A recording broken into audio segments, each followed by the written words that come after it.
السلام علیکم. سپوږمۍ په اسمان کې څومره ښکلې ځلیږي او ټول بشریت ته رڼا ورکوي. خو یو سپک او جاهل انسان راځي د دې په موخه چې دغه سپوږمۍ ته سپکاوی وشي، په ټول توان او ځواک باندې ناړې ورتوکي. خو څو شېبې وروسته د دغه انسان د خوله دا مردارې اوبه بیرته د ده په مخ باندې راستنېږي او غورځېږي.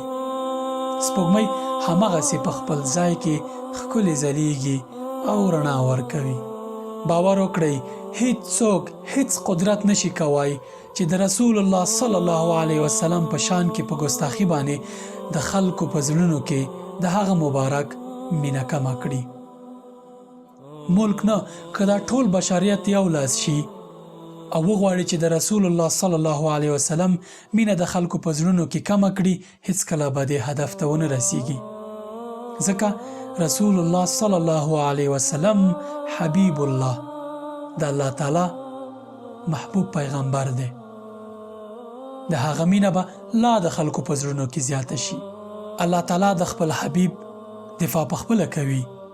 انا کفیناک المستهزئین، موږ د دغو کسانو پر وړاندې چې ستا په شان کې د ګستاخۍ هڅې کوي بس یو، موږ به ستا دفاع کوو.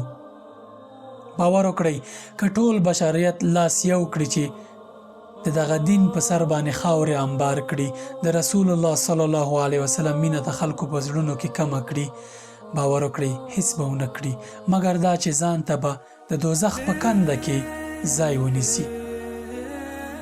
ای رسوله، موږ ډیر خوشبخته یو چې ستا امتیان یو. ټریلیونونه وارې الحمدلله چې د رسول الله صلی الله علیه وسلم امتیان او مسلمانان یو.